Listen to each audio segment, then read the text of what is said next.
আচ্ছা, আরেকটি ছোট্ট ভিডিও নিয়ে তোমাদের সামনে চলে এলাম। আগের ভিডিওতে বলেছি না, ইউটিউব মন পড়তে পারে, একদম সত্যি কথা। যেই কাঁধে ব্যথা হয় অমনি ফ্রোজেন শোল্ডারে কিছু কিছু ব্যায়াম চলে আসে। এটা একদম সত্যি কথা। অ্যালগরিদম বলো বা কি যে একটা বলো, মানে কি যে আছে এর ভেতরে জানি না। তুমি যেইটা চিন্তা করবে ঠিক দেখবে এআই থেকে মনে হয় কিছু মানে বোঝার চেষ্টা করে, ঠিক তোমার সামনে সেগুলোই আসবে। সেই জায়গা থেকে যথারীতি ফারিয়ার একটি ভিডিও চলে এলো। ফারিয়ার ভিডিও আমি কালকে বলেছি, খুব একটা আমি দেখি না। আজকে ভিডিওটা টাইটেল দেখে আমি দেখলাম। সেখানে দেখলাম যে ও রানাঘাট ছেড়ে দিচ্ছে। অনেক আশা, অনেক স্বপ্ন নিয়ে এসেছিলো। এখন ও ভীষণ ডিপ্রেস, ভীষণ কষ্ট পাচ্ছে। রানাঘাট, হ্যাঁ রে, তোদের কি রানাঘাটে জন্ম নাকি? এমন একটা করছিস যেন তোদের ওটা মানে ইয়ে শহর, জন্মভিটে। তা তো না। দিদিভাই ওখানে আছে বলে সেন্টিমেন্টে খেলে রানাঘাট রানাঘাট ছাড়তে এত কষ্ট হচ্ছে কেন রে? কি অবস্থা না, জন্ম কোথায়, বিয়ে কোথায়, মানে জন্ম মানে পরিবার কোথায়, মা বাবা কোথায়, আর বিয়ে কোথায়, আবার সেখান থেকেও ছেড়ে চলে যেতে হচ্ছে। তো যাচ্ছে কোথায় না, আর জায়গা পেলো না। এক সোনাদীপ ভাইকে ছেড়ে গিয়ে উঠলো আরেক সোনাদীপ ভাইয়ের কাছে। এবং কমেন্ট বক্সে অনেকেই লিখেছে নগর ঠাকুর আর এই গোবরডাঙ্গা একদম মানে দুটো স্টেশন। হাবড়া, মানে আমি হাবড়াটা চিনি যেহেতু, মানে খুব বেশি যাই, যাতায়াত আছে। হাবড়ার পরেই মসলান্দপুর, মসলান্দপুরের পর গোবরডাঙ্গা, গোবরডাঙ্গার পরে বোধহয় সংহতি বা কিছু একটা এরকম আছে। তারপরে বোধহয় গুলিয়ে যায় আমার, কারণ আমি গোবরডাঙ্গার পরে আমি আর কোনোদিন যাইনি। গোবরডাঙ্গা অবধি আমি গেছি। তো সেই জায়গা থেকে কিন্তু আরেক সোনা দিদিভাইয়ের কাছে গেল। এবং অনেকে কমেন্ট বক্সে লিখেছে ভালোই তো হলো, তুমি সোনা দিদিভাইয়ের মানে ওর নাম ধরে বলেছে, দিদিভাইয়ের কাছে যাবে, ওদের বাড়িতে যাবে গল্প করতে। এটাই কি আমরা আগামী দিন দেখবো? দুজনে মিলে কন্টেন্ট বানাচ্ছে। কখনো এই সোনাদীপ ভাইয়ের কাছে, হ্যাঁ রে, এই দুজন ছাড়া তুই নড়তে পারিস না রে। হ্যাঁ, কখনো রানাঘাটে গিয়ে ম্যান্ডির পেছন চাটছিস। অনেকেই বলছে তুমি ম্যান্ডি খুব খারাপ, ম্যান্ডির জিনিসগুলো ফেরত দাও। আরে ভাই, ও দেবে ম্যান্ডির জিনিস ফেরত? একটা শোকেস নিয়ে দিয়েছিল ও বাড়িতে, বসিরহাটের বাড়িতে, কত কিছু কন্ট্রোভার্সি, দুচ্ছাই সম্পর্ক। সেই শোকেসটা কি ফেরত দিয়েছিল? শোকেস না ফেরত দিতে পারে। সেরকম যদি রক্তটা ঠিক হতো না, নির্লজ্জের রক্ত যদি না হতো না, আমাদের মতো লোক হলে না ওই শোকেসের টাকাটা গিয়ে ছুঁড়ে মেরে দিয়ে আসতাম। হ্যাঁ, যে সম্পর্ক শেষ, নাও তোমার টাকা দিয়ে, তোমার জিনিস তোমার কাছ থেকে নাও। কারণ এও জানে এই যে আজকে লাস্টে কথাগুলো বলছে সেন্টিমেন্টাল ইস্যু, এটা দিয়ে আবার দিদিকে সুশ্রী দেবে। এবার ওর দিদি তো এ সমস্ত নোংরাদের সাথে একটু ওঠা বসা, কারণ দেখো ভাই, নিজেও তো ওই না, একটু এই সমস্ত হাতে রাখতে চায়, সবাদের সঙ্গে একটু মেলামেশা করতে চায়, আবার কন্টেন্টও হবে। কারণ বোনের বিয়েটা যেভাবে কন্টেন্ট করে খেলো বোন আর দিভাই মিলে, হ্যাঁ, তো সেই জায়গা থেকে আবার একটু ডাকলেই সুরসুর করে যাবে। মানে দুটো মানে তিনটেই বদমাইশ ভাই। আমি ওই বড় ব্লগার বলে মাথায় তুলে নাচবো ম্যান্ডি গো, ভাবা গো। দেখো ফারুর কমেন্ট বক্সে দুনিয়ার লোক বলেছে তুমি আর যাই করো, এই ম্যান্ডি আর এই তোমার ওই আরেক সোনাদীপের সঙ্গে যোগাযোগ রেখো না। বিশেষ করে ম্যান্ডির কথা প্রত্যেকে লিখেছে যে ওর সাথে যোগাযোগ করো, মিশবে না, ও একটা বাজে মেয়ে, ও একটা ফালতু মেয়ে। সবাই যে বড় ব্লগারকে তেল দেবে এমন কিন্তু কোনো কথা না। আমি নিরপেক্ষ ভিডিওই করবো যে দুটোই বদমাইশ, কম বেশি দুটোরই দোষ আছে। বারবার ঝগড়া করে, বারবার অশান্তি করে, ওয়াইটিতে সেগুলো বেচে আবার দুদিন পরে দেখবে, আবার দুদিন পরে বুনু গো, বুনু আমার বাড়িতে সব রাগ মিটিয়ে টাইটেল দেবে, বুনু আমার বাড়িতে সব রাগ মিটিয়ে দেখো লাল লাল ঝোল খেতে আসলো। ওই ম্যান্ডি হচ্ছে সবাইকে আকর্ষণ করার একটাই জায়গা, লাল লাল খাসির ঝোল। আর এই দুটো লুভি, একটা এই বোন একটা ওই বোন, জিপগুলো লক করে, বাড়িতে বোধহয় গিলতে পায় না, আর তার সঙ্গে কিছু পয়সা একেবারে ঠেসে দেয়। হ্যাঁ, এটাকে ওটাকে বোধহয় ক্যাশ টাকা দেয়, না যাকে যা তুই তুই বিদায় হ, তো কেসের টাকা এই টাকা সব আমি তোর মুখে ছুঁড়ে মারলাম। হ্যাঁ, কারণ পয়সা সরানোতে ম্যান্ডির কোনো কৃপণতা নেই, এটা একদম সত্যি কথা। আর এইদিকে ঘর সাজিয়ে দিয়েছে, শোকেস দিয়েছে, এই দিয়েছে, শাড়ি দিয়েছে। কি নির্লজ্জ বলো তো, কীভাবে ওগুলো নিয়ে এবার তার সঙ্গে যেন তেন প্রকারের সম্পর্ক নষ্ট করলো। তার ব্যবসা নষ্ট করার চেষ্টা করলো, করে পাততালি গুটি এখন গোবরডাঙ্গা যাচ্ছে ব্যবসার কাজে। বলছে না, বলছে মানে এখানে নাকি ওর কাজ হচ্ছে না, মানে ভেবেছিল স্যান্ডি ম্যান্ডি ওকে প্রচুর পরিমাণে অর্ডার ফাটা ধরিয়ে দেবে, ওই জন্য। আরে এত জায়গা থাকতে তুই এই জায়গাগুলোতে ঘুরঘুর করছিস কেন রে? এই রানাঘাট, এই ওই এক হয় যে এই দিদি ভাইয়ের পক্ষে আর ওই দিদি ভাইয়ের পক্ষে। তোকে ভালো বুদ্ধি দেবো, তুই হাবড়ায় চলে আয়, মানে হাবড়ায় এসে থাক, ভালো হবে।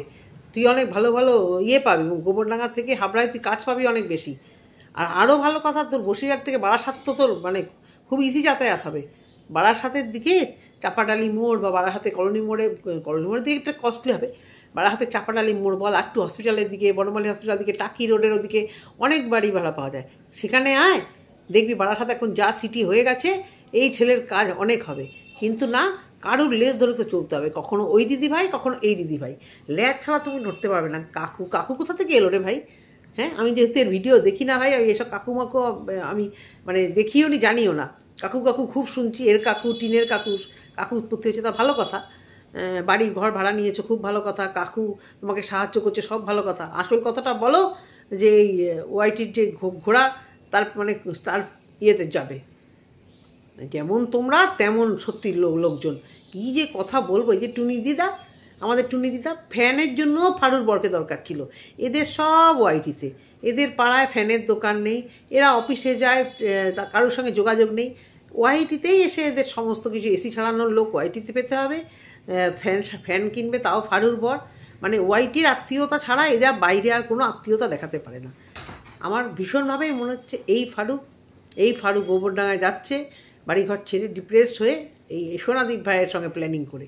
কিচ্ছু ঝগড়া না, কিচ্ছু অশান্তি না, তোমরা দেখে নিও, মিলিয়ে নিও। এই সোনাদীপ ভাইয়ের পাড়ায় গেছে, আগে ছিল এই দিভাইয়ের বাথরুম পরিষ্কার থেকে হাগু পরিষ্কার দিয়ে সব করে গেছে। এবার আবার ওই দীপ ভাইও বাড়ি চলে এসছে, এই দীপ ভাইও বাড়ি চলে এসছে, সব এগ্রিমেন্ট ছিঁড়ে ফেলে যে যার জায়গায় এসে প্ল্যানিং করে যে তুইও আয় বাড়ি আমার কাছে, আমিও যাই এদিক করে, এসে আমরা দুজন মাঝে মাঝে মিলবো, কন্টেন্ট করবো, আর ওইদিকে ম্যান্ডিকে দেখাবো ঘেঁচি কলা, ম্যান্ডি ঘেঁচি কলা। আবার ম্যান্ডির একটুখানি খারাপ লাগবে, ও মাগো দুই বোনু আবার আমার বাড়ি চলে আয় রে, আবার আমরা মিলমিশ করি, কণ্ঠবাসী গিয়ে তাদের দেখাই, আর দু চারজনকে হাতে নিয়ে তাদের নাম ভিডিওতে বলবো, তারা ভাবে আর ম্যান্ডি মুখে আমার নাম, ওফ সে লেভেলে আমি হয়ে গেছি, ওফ কি লেভেল হয়ে গেল আমার। এইসবই এখানে চলছে, এই পরিস্থিতি সিচুয়েশনটা নিয়ে আজকে আমার বলার কথা। ওই জন্যই না কোনো বন্ধু, না কোনো গ্রুপ, না কোনো কিছু। এবার গ্রুপ কারু ইয়েতে যাই, লাইভে যাই, কন্টেন্ট মেলে লাইভে যাই, কথা বলি, ব্যাস ওইটুকুই। বুঝতে পেরেছো? মানে ওই তেল লাগিয়ে পিরিত করে গুণ গেয়ে পারবো না, এখন অবধি পারিনি, পারবো না। যদি কন্ট্রোভার্সি করতে এসেইছি, নিরপেক্ষভাবেই কথা বলে যাব।